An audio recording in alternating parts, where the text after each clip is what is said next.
amis et bienvenue dans ce 5e jour de Vlogmas. J'espère que vous allez bien. Moi ça va, j'ai bossé ce matin, j'ai tout donné, j'ai vu avec mon employeur et je n'irai pas travailler cet après-midi. Cet après-midi ça va être canapé tricot, Netflix, ça va être nickel. D'ailleurs, si vous avez des séries à me conseiller, moi je suis une grande consommatrice de séries, j'aime beaucoup. Donc, surtout des séries de action, thriller, tout ça, j'aime bien. Donc, n'hésitez pas à me le mettre en dessous. Je vous aurais mis aussi juste avant une petite vidéo du calendrier de l'Avent d'un présent que j'ai offert à mon amie Roxane pour son calendrier de l'Avent. Il s'agit de petits anneaux marqueurs tout mignons achetés au Ch'ti Bazar. Ça fait partie des achats que je ne pouvais pas vous montrer parce qu'en fait je ne savais pas si elle allait venir par là ou pas. Je voulais garder la surprise la plus totale. Donc voilà, ils sont franchement trop mignons et c'est en bois, c'est un travail délicat. J'ai eu un coup de cœur au Ch'ti Bazar et je me suis dit ça c'est pour elle. J'ai même pas eu l'occasion de m'en acheter pour moi-même, donc elle apprécie, je le sais. Ce qui me permet de rebondir sur le calendrier de l'Avent de Chloé, puisque ce matin j'ai reçu ça, alors largement inspiré par Ludivine Arcoëriciarn. Je vous rappelle que dans le vlog d'hier il y a un concours, donc n'hésitez pas à aller visionner. Et en fait, sponsorisé, là, vous voyez, à cet endroit-là, ce sont mes Lego de la box Game of Thrones. Moi, j'adore les Lego depuis que je suis toute petite. Dans le garage, il y a les Lego de mes Lego et ceux de mon frère. Enfin, voilà, j'adore les Lego. Et donc, voilà, j'ai craqué pour Hermione parce que, Hermione, quoi, trop badass, n'est-ce pas? Donc voilà pour le calendrier de l'Avent de Chloé. J'en profite aussi pour répondre. Alors, si vous avez des questions à me poser, c'est vraiment le moment, puisque alors même si je ne réponds pas à vos messages, en tout cas je mets un cœur, je les lis, ils me touchent, hein, je me répète, mais c'est vrai, donc je vous le dis. Et en fait, si vous avez des questions à me poser, ça me permet d'y répondre très rapidement.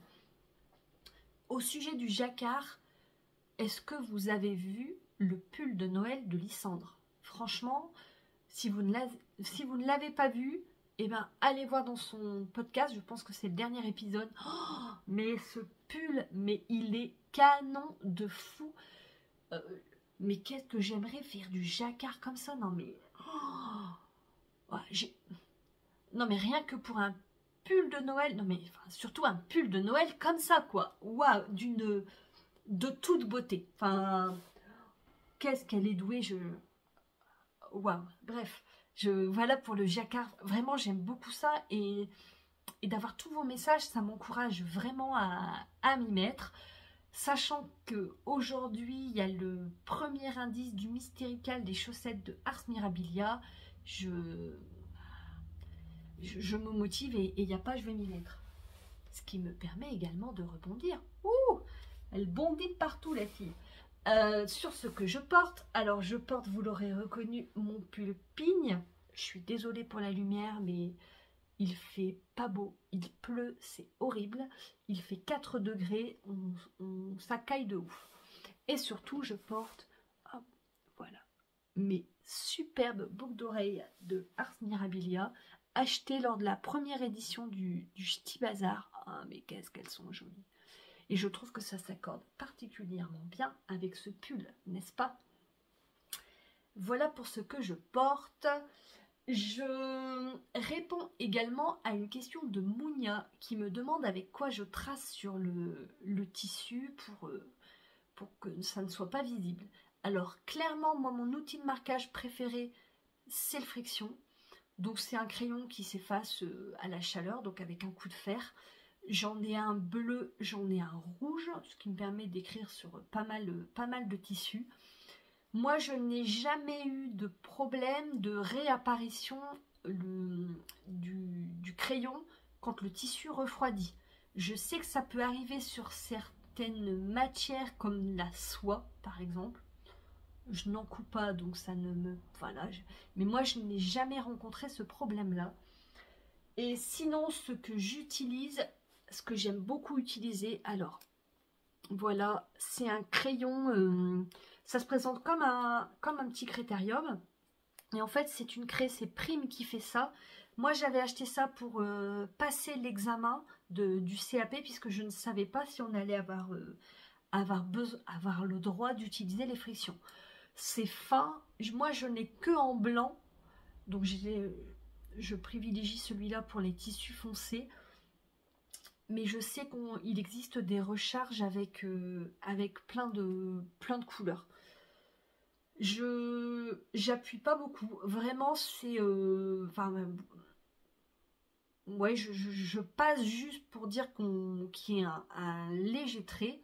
Et normalement, si on se débrouille bien, comme il est assez fin, puisque vous voyez, la mine est vraiment fine. Si on s'est bien débrouillé, ben, comme notre fil de couture passe dessus, c'est invisible. Hop, voilà, c'est ce que j'ai utilisé pour tracer les pinces sur la pilar, puisqu'une caractéristique de ce patron, et comme pas mal de patrons chez Maison Fauve, c'est qu'en fait les plis sont apparents. Souvent les pinces sont à l'intérieur, ce qui permet de modeler en fait. Sinon c'est en 2 dimensions, hein, hauteur et largeur, et en fait les pinces ça donne de la 3D, ça donne un volume en fait, un tissu ou à du papier, enfin voilà. Et donc là vous voyez, on voit pas mes traits de crayon. Belle avancée, n'est-ce pas? En fait elle aurait pu être finie, et hier j'ai eu une flemme. Hier après, j'ai bien avancé hier après-midi. Et puis après, bah voilà, j'avais envie de faire une pause. Et puis peut-être aussi faire durer le plaisir. Je vais éternuer. Non, non, ça a dit, c'est parti. Hop, je vous retourne. Oh non. C'est beau, ah ouais. Ah, j'adore. Donc voilà, j'ai dû recouper du biais. Je pense qu'on doit approcher les 8 mètres de biais là désormais. Et j'ai plus qu'une couture à gancer. C'est là à l'épaule. Mais sinon, tout est fait. J'ai fixé le bas. J'ai cousu les bracelets de manche. Mais en fait, je ne les ai pas fermés.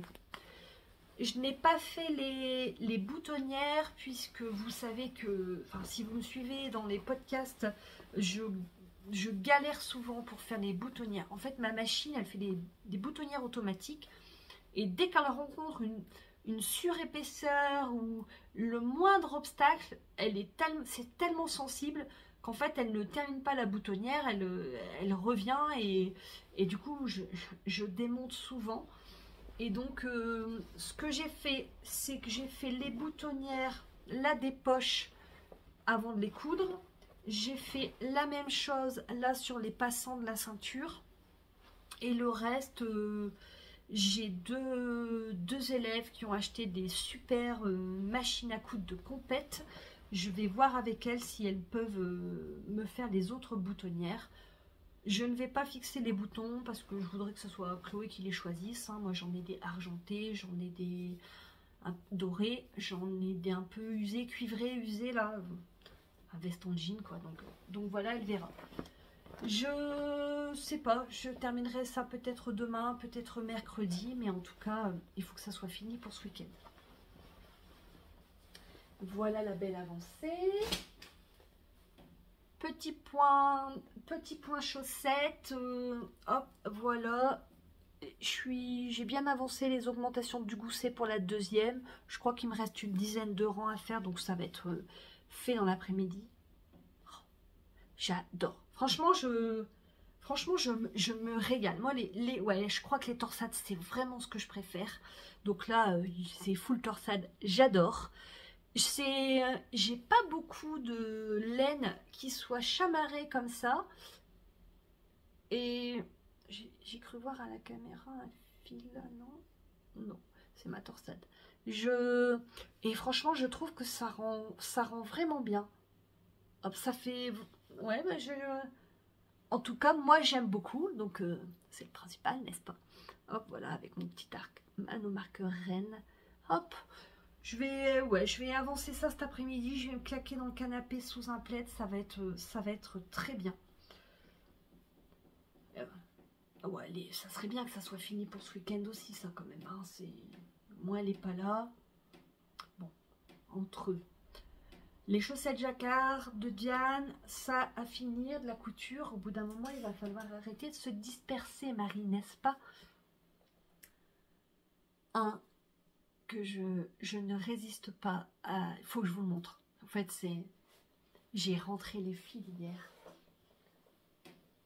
Ça fait longtemps que vous ne l'aviez pas vu. Regardez-moi cette beauté.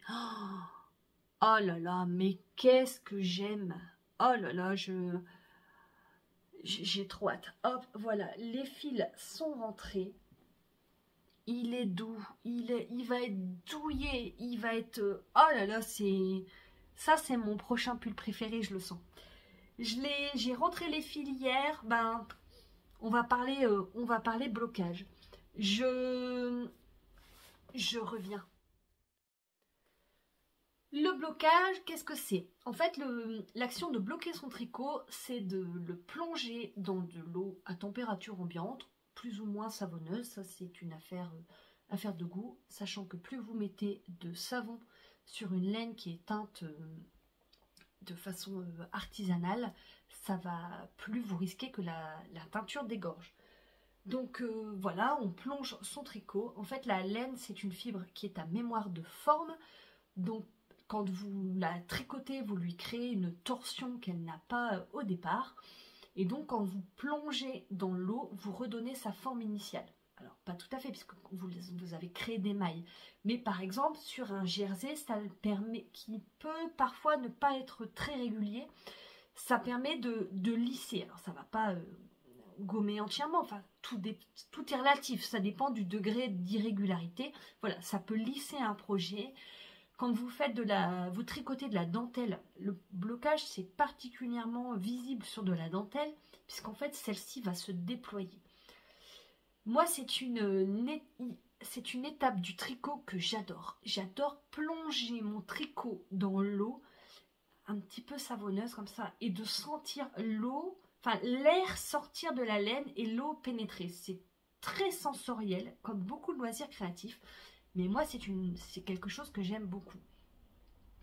Il y a plein de manières de bloquer les tricots. Enfin, voilà, il y en a qui font à la machine ou autre. Moi, il est inenvisageable que je mette un tricot à la machine.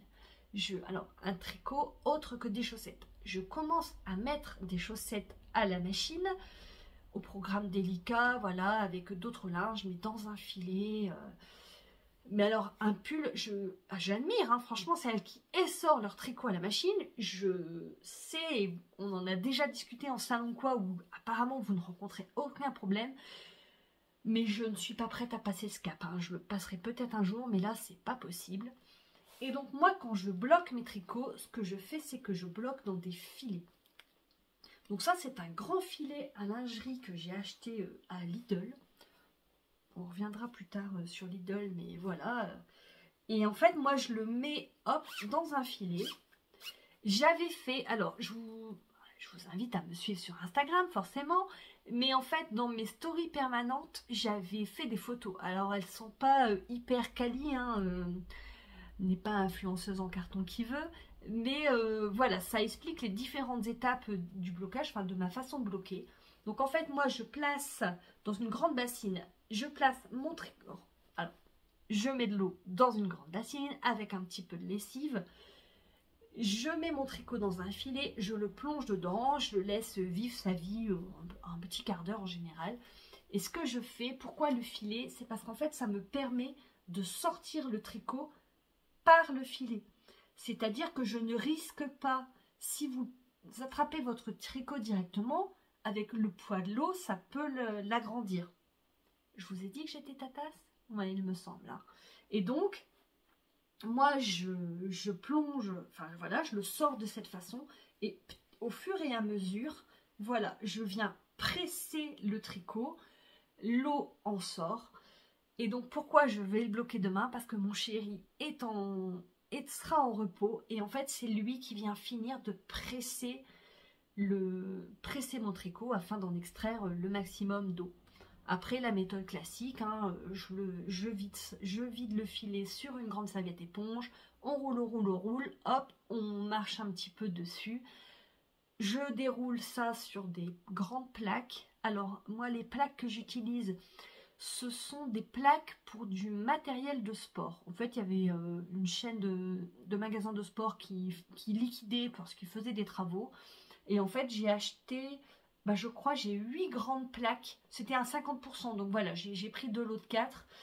Ce sont voilà, en général, c'est des grosses plaques en mousse assez rigides et que l'on glisse sous le matériel de sport, enfin les machines de sport. Bah, moi, j'ai ça, donc ça fait comme Apple's. Vous pouvez utiliser plein d'autres choses, hein. Vous n'êtes même pas obligé d'utiliser de tapis de blocage, même si c'est quand même vachement pratique. Et donc voilà, je déroule mon tricot, je place, j'épingle pas, à part vraiment quand il y a des lignes, vous voyez, sur des lignes de motifs sur le devant, où là, bah oui, c'est quand même mieux de bloquer, que ça soit bien... ça soit bien droit, une ligne bien droite, mais sinon voilà, j'épingle pas, je place les châles, je les déploie bien, et puis voilà. Donc ça va être fait demain, ça va sécher au bord du poêle pendant toute la journée, une bonne partie de la nuit. Il sera peut-être sec mercredi, nous verrons, mais en tout cas c'est sûr, je vais le porter cette semaine parce que j'en ai qu'une hâte. C'est de m'envelopper dedans. Bah, c'est la même, enfin j'ai pas parlé de la laine, mais genre, je vous en parlerai plus longuement quand je le porterai. Et c'est la même laine que j'ai utilisée pour mon pigne. Il s'agit de la laine de Karine, la Garance et compagnie. Et bien voilà, je voulais encore une fois faire un épisode court et puis on s'enflamme, on discute beaucoup. J'espère que ça vous a plu. N'hésitez pas à liker, partager, mettre un commentaire. Surtout, ça me fait vraiment plaisir. Faites-moi rire avec des screens de cet épisode dans vos stories Instagram. Vous n'oubliez pas de m'identifier. Ça me donne le sourire à chaque fois et ça me fait vraiment plaisir. Je vous embrasse et je vous dis à demain pour un nouveau bilan créatif. Bonne journée, salut!